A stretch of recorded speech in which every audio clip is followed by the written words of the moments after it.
Okay, now we're going to take a look at the report that is generated by the PostureDoc software. This is what the patient gets after we have conducted their postural analysis. Quick note here, about half of all the scans that we do, whether it's in one of our offices or at an external screening event, about half of those will convert on the spot into a first visit, about half. The rest, those that don't convert right away, those people are going to take the report home. They're going to pass it around to friends and family. They'll tape it up on their refrigerator, maybe their bathroom mirror, and whatnot. And over time, about half of those that did not convert right away, we'll see about half of them sometime after. We find that the report has legs. That is, we find that oftentimes a person will come in for their first visit days, weeks, or even months after getting scanned. I think one time we actually had a person come in about a year and a half after their scan. That's not very common, but it's still pretty impressive. Usually we're going to see those that didn't schedule right away come in a couple weeks to a couple months after their scan. Another neat thing that we see sometimes is a person will come in with someone else's report. They'll show us this other person's report, and they'll tell us that they want the same thing. So we see that the report is actually getting passed around. Again, about half of all the scans that we do convert right away to first visits, and about half of the rest will come in sometime after. So let's take a look now at some of the components of the report. In the upper left corner you have a logo.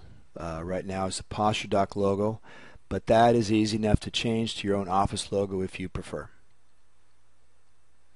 Right next to the logo is the office information. That's filled in now with some generic stuff, just to give you an idea how it looks. Down below you have an area where you can customize a message like holiday specials, back to school specials, family plans, anything you want really. All of these options, the logo, the office information, customizable message, those are all changed using the report preferences function in the software. Look for the video on how to customize the PostureDoc report preferences. This is where we see the data results of the analysis. We use the Cartesian coordinate system to show deviations in rotational angles and translations. It's okay if you don't remember that stuff from school, but it's there just in case you do want to use it. You can be sure your patients won't understand it, but that's okay because what we really want them to pay attention to is what we call the postural stress index. The PSI is a measurement that combines all of the data into an easily understandable result or number. Depending on the index, we can categorize the patient as having mild, moderate, or severe postural dysfunction. That's a real easy way to communicate to them what all that data is saying. This is a graphic representing an ideal spine. We use the green lines here to show ideal because everybody understands that green is good.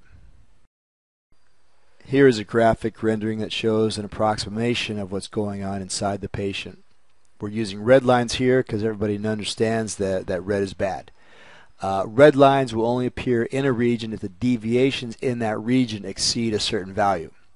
So you can see in the AP view there are 3 regions where the software has drawn red lines. That means there are significant postural distortions in all 3 regions in that axis.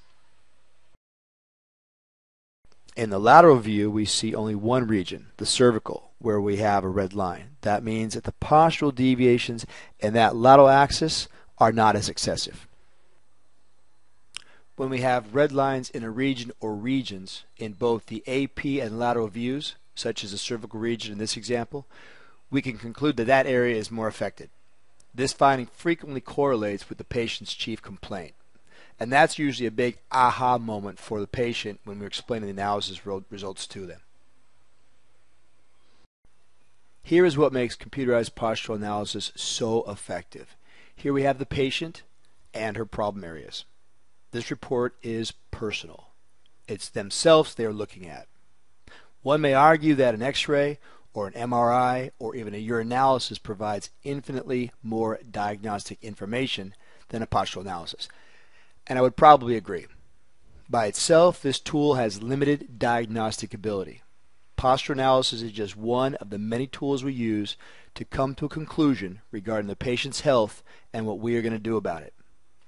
But this report will speak to the patient much more effectively than will any X-ray, MRI, or UA, because it's them. It's their posture.